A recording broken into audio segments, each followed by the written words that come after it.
gens de la Bastide, peut-être qu'il y a un problème, là, ils ne sont pas là, ils devaient être là, qu'ils lisent ce chapitre avant de venir au culte, parce que déjà on s'imprègne de cela. Alors, vous le relirez chez vous, parce qu'on restera 3 ou 4 dimanches là-dessus, étant donné que je prêche un peu plus courtement, mais il faut que ça rentre. Amen. Que dirons-nous donc, chapitre 6? Demeurerions-nous dans le péché, afin que la grâce abonde? Loin de là. Nous qui sommes morts au péché, comment vivrions-nous encore dans le péché? Ignorez-vous que nous tous qui avons été baptisés en Jésus-Christ, c'est en sa mort que nous avons été baptisés. Nous avons donc été ensevelis avec lui par le baptême en sa mort, afin que, comme Christ est ressuscité des morts pour la gloire du Père, de même, nous aussi, nous marchions en nouveauté de vie. En effet, si nous sommes devenus une même plante avec lui par la conformité à sa mort, nous le serons aussi par la conformité à sa résurrection, sachant que notre vieil homme a été crucifié avec lui, afin que le corps au péché fût détruit, pour que nous ne soyons plus esclaves du péché, car celui qui est mort est libre du péché. Or, si nous sommes morts avec Christ, nous croyons que nous vivrons aussi avec lui, sachant que Christ ressuscité des morts ne meurt plus. La mort n'a plus de pouvoir sur lui, car il est mort. Et c'est pour le péché qu'il est mort une fois pour toutes. Il est revenu à la vie et c'est pour Dieu qu'il vit. Ainsi vous-même regardez-vous comme mort au péché et comme vivant pour Dieu en Jésus-Christ. Que le péché ne règne donc point dans votre corps mortel et n'obéissez pas à ses convoitises. Ne livrez pas vos membres au péché comme des instruments d'iniquité, mais donnez-vous vous-même à Dieu, comme étant vivants de mort que vous étiez, et offrez à Dieu vos membres comme des instruments de justice, car le péché n'aura point de pouvoir sur vous, puisque vous êtes non sous la loi, mais sous la grâce. Amen. Quel programme, hein? Seigneur, merci pour ta parole. Ce dont j'ai besoin, c'est de la pondération, de toute la sagesse, de toute l'intelligence divine pour faire comprendre et expliquer à ton peuple ce qui concerne ce texte que nous venons de lire. Je te rends grâce par avance parce que tu nous aimes d'un amour éternel et tu veux notre édification, tu as voulu notre justification, tu veux maintenant notre sanctification pour que nous puissions parvenir à la sainteté.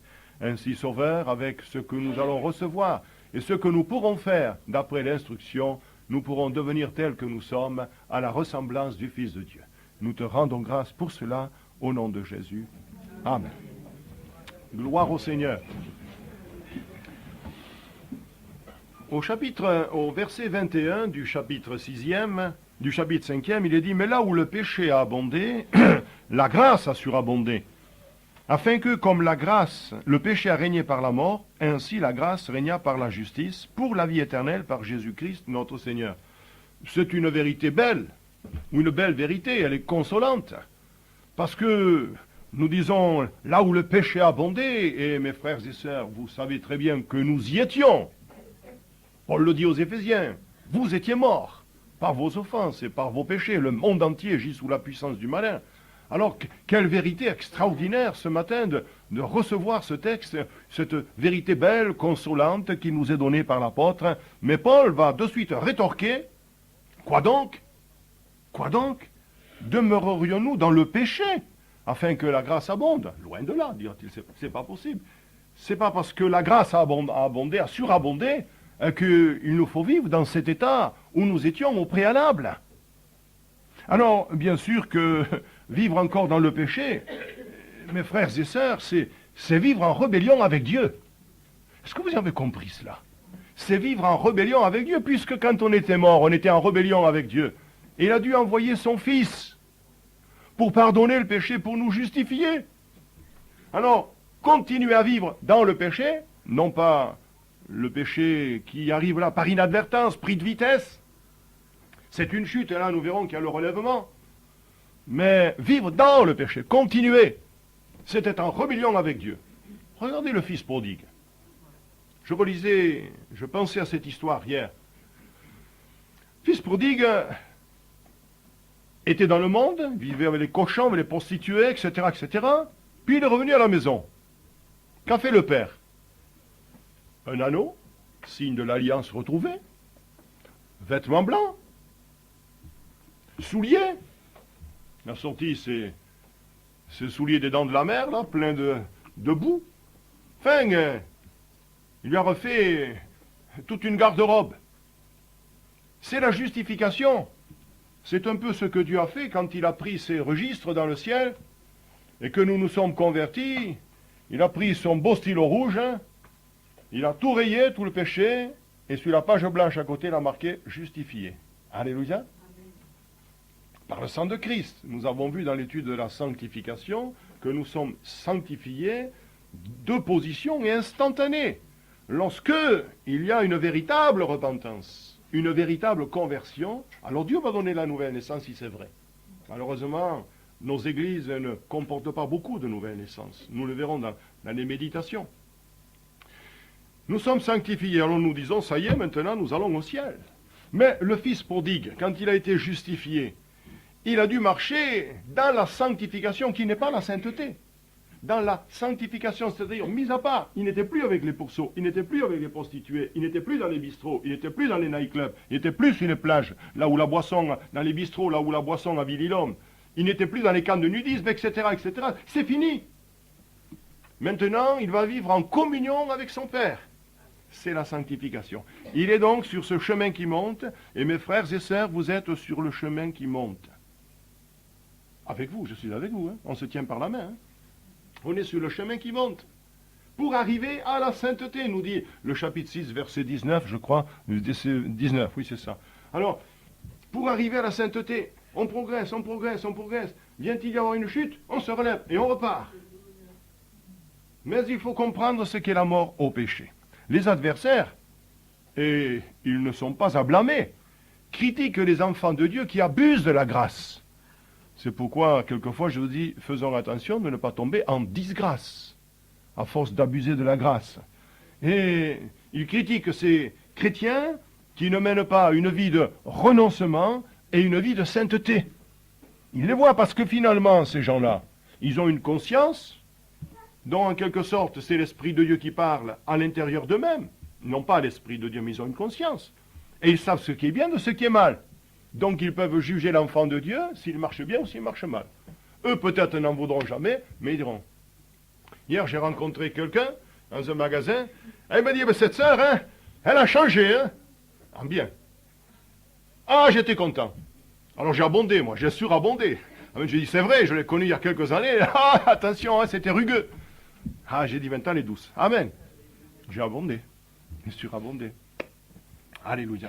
Alors Paul expose ici dans ce chapitre merveilleux qui est riche, qui est très riche. Il expose que la sanctification du croyant est liée à la justification.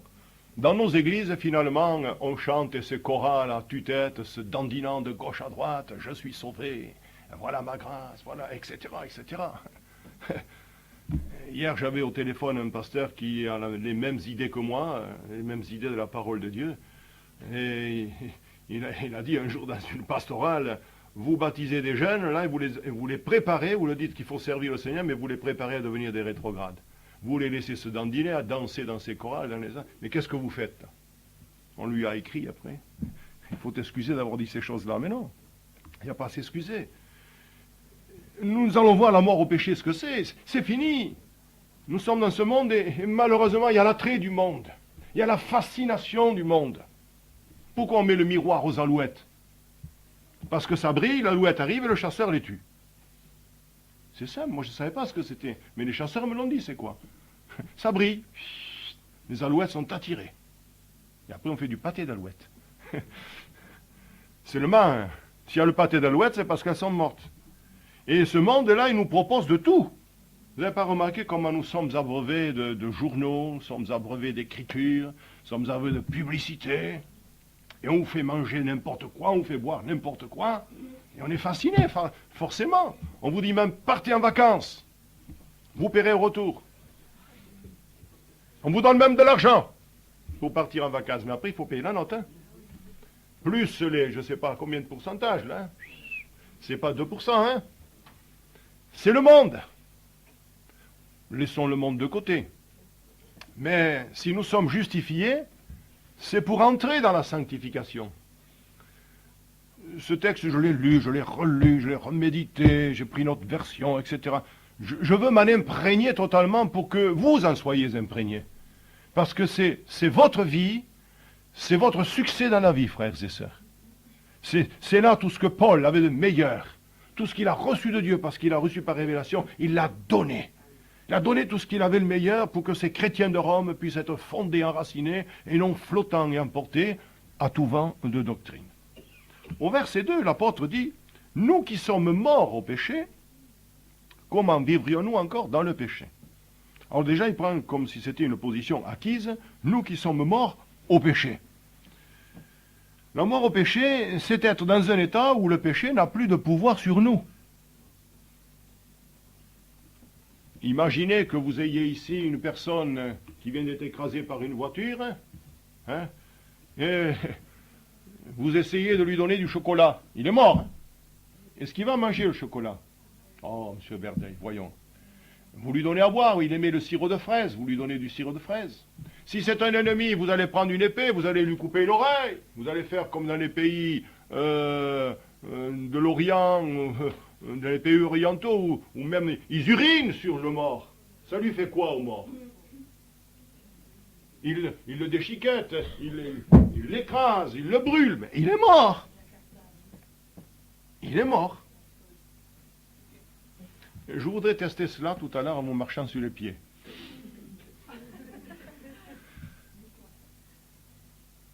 Imprégnez-vous de cette pensée. Mais si je suis mort, alors il n'y a plus de problème. Je suis vivant pour Christ. On y arrivera. Je suis mort au péché. Je suis mort à mon ancienne vie. Bien sûr, on dit toujours sous forme de boutade. Ça fait sourire, mais je crois que je ne le dirai plus. Je le dis une dernière fois. Allez. Quelqu'un a dit, j'ai voulu noyer l'ancienne nature et je me suis aperçu que la bougre savait encore nager. Bien sûr, ça nous fait rire, mais en réalité c'est ça. Parce qu'elle n'est pas morte, alors on essaye de la noyer, mais par nos efforts nous n'y arriverons jamais. C'est une œuvre divine. Je ne vais pas vous citer tous les textes, mais le Seigneur dit, dans les Philippiens en particulier, c'est lui qui a commencé cette œuvre.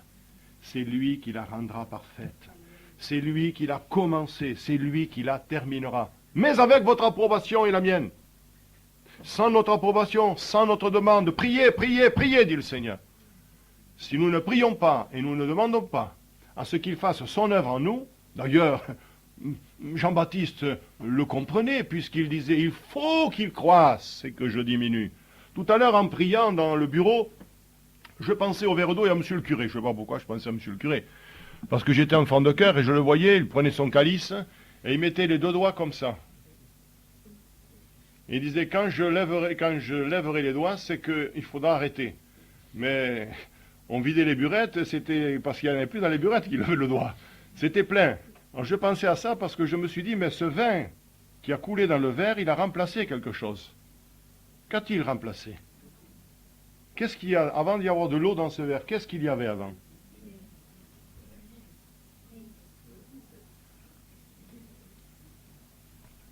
De l'air. De l'air. Comment voulez-vous que Christ prenne la place si nous avons toujours notre moi qui est de là? Comment voulez-vous? Il faut qu'il soit vidé, notre moi. Notre ego doit disparaître. Alors, il sort 100 grammes de moi, il rentre 100 grammes de Dieu. Je me mets à la portée de tous avec une phraséologie que nous convenons simpliste. Je lui donne 500 grammes, il me donne 500 grammes. Mais c'est qu'à la fin, j'ai plus rien de moi et j'ai tout de lui. Est-ce que vous avez compris? Ah, se donner à Dieu, c'est ça, se donner à Dieu. La justification pour entrer dans la sanctification. D'ailleurs, si je ne suis pas justifié, je ne peux pas être sauvé.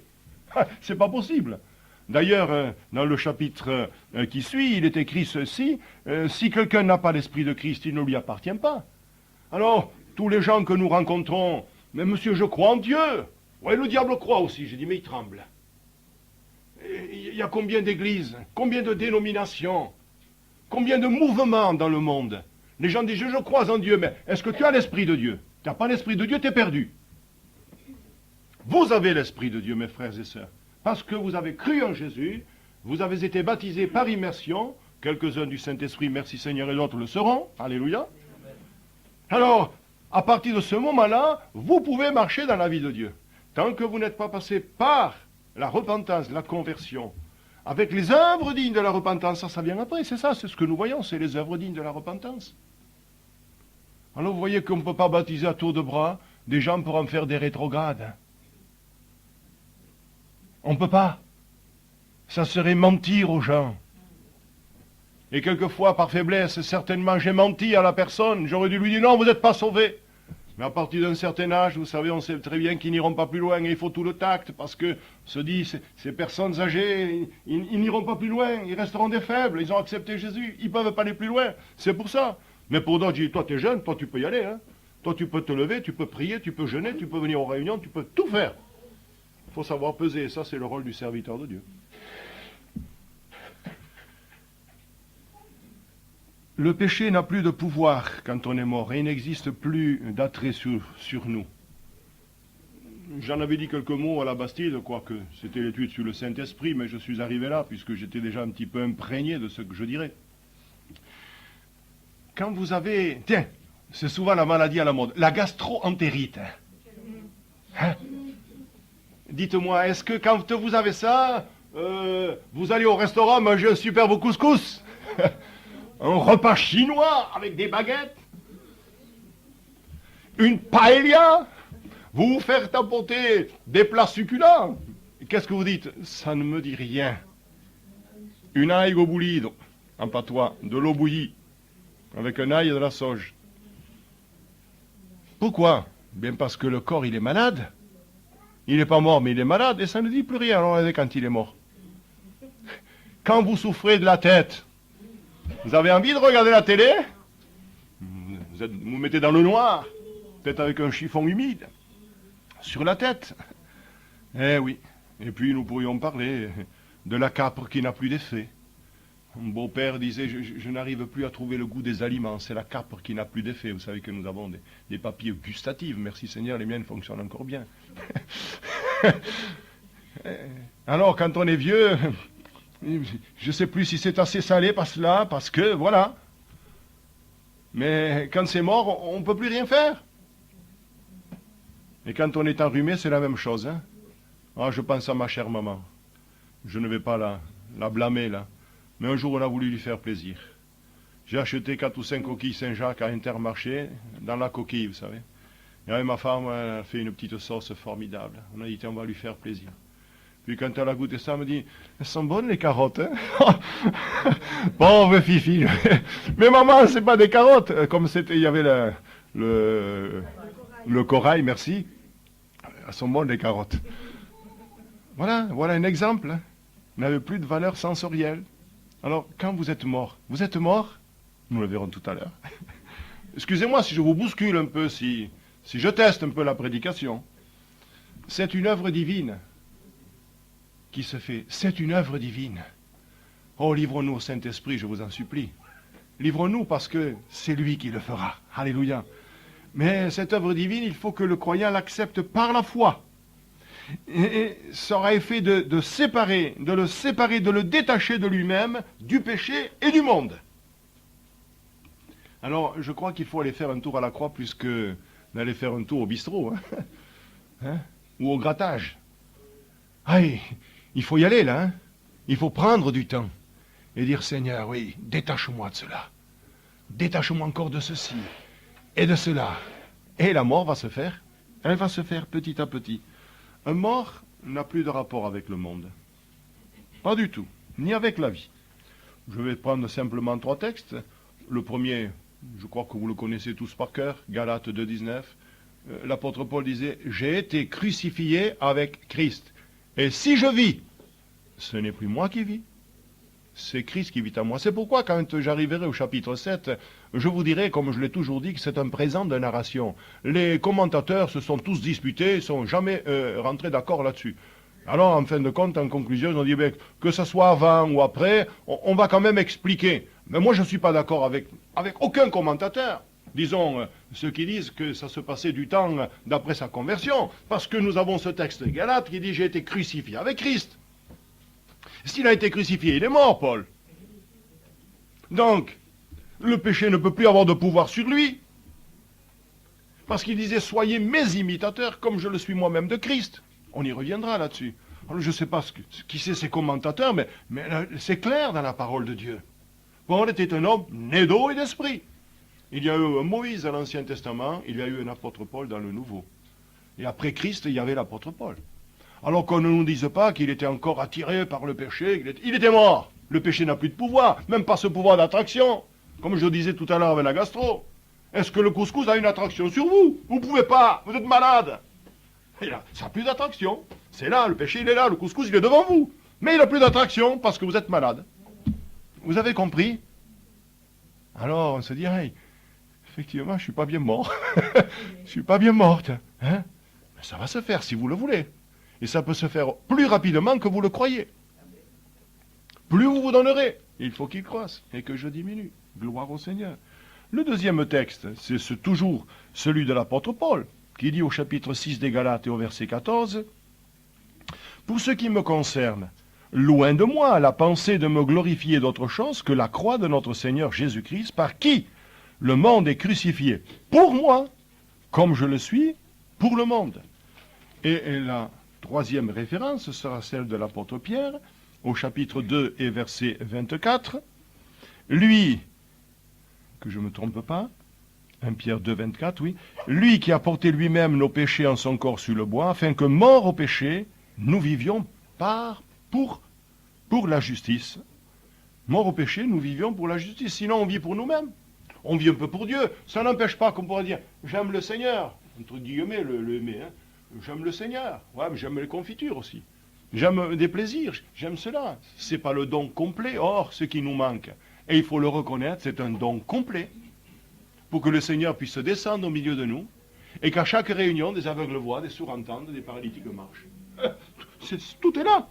Quand une église est réveillée, morte au péché, le Seigneur envoie des multitudes et tout à coup, c'est le réveil. Donc, c'est nous qui freinons l'œuvre de Dieu. Et quand on comprend cela, alors nous n'avons que 2 yeux pour pleurer, des genoux pour nous mettre devant sa face et dire, Seigneur, oui, nous avons vécu une vie chrétienne, mais pas une vie de disciples.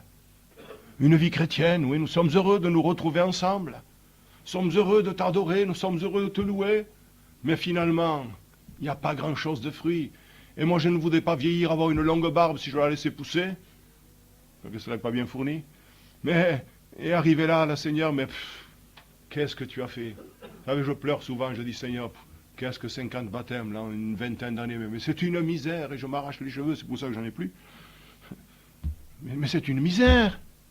C'est une misère, frères et sœurs. Nous devrions être le double, le triple, nous devions avoir changé de local. Et nous nous contentons d'une vie au rabais. Une vie au rabais. Nous nous contentons de petites choses, alors qu'il y a une vie abondante. Alors qu'il y a une vie transcendante. Alors que nous devions être heureux, chanter à tue-tête, afin que le pasteur ne puisse presque pas prêcher le dimanche matin. Ça le reposerait un peu. Mais ne sachant pas ce qui va se passer à part une révélation, il aurait quand même préparé le message. Mais c'est vrai, mais c'est cela, le culte, c'est quoi? C'est adorer le Seigneur.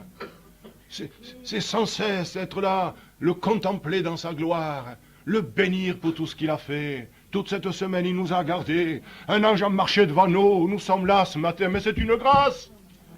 J'étais en communion avec un vieux serviteur hier, un autre, pas le premier de tout à l'heure, 83 ans. Je lui ai dit, donnez-moi 10 ans, on a le même âge. Il n'était pas d'accord. Il me dit, laissez-moi avec mes 83 ans. Mais le pauvre, j'ai senti dans le discours que ça n'allait pas beaucoup. Alors j'ai eu l'autre pasteur et je lui ai dit, mais qu'est-ce qu'il a? Il me dit, commence la maladie d'Alzheimer. Alors vous comprenez que quand vous arrivez là, vous ne pouvez plus travailler pour le Seigneur. Et c'est tandis que nous sommes maintenant en pleine forme qu'il nous faut porter du fruit pour la justice. Frères et sœurs, pensez-y, peut-être ça peut vous atteindre, ça peut m'atteindre. Alors moi j'étais bouleversé, je ne voulais pas le contrarier, j'ai fait répéter 5-6 fois les mêmes choses. C'est triste. C'est triste. Je vais terminer. Ça suffira pour aujourd'hui. Le jour de la conversion, de sa conversion, le pécheur n'est pas sauvé parce qu'il a cessé de pécher, mais parce qu'il a commencé de croire. Et parce qu'il a commencé de croire, alors il va mourir au péché. Parce que, vous le savez mes frères et sœurs, nous sommes des pécheurs. Nous avons eu les péchés pardonnés, mais la semence, le péché est en nous. Donc il y a toujours une possibilité de péché. C'est pourquoi il nous faut mourir à ce péché.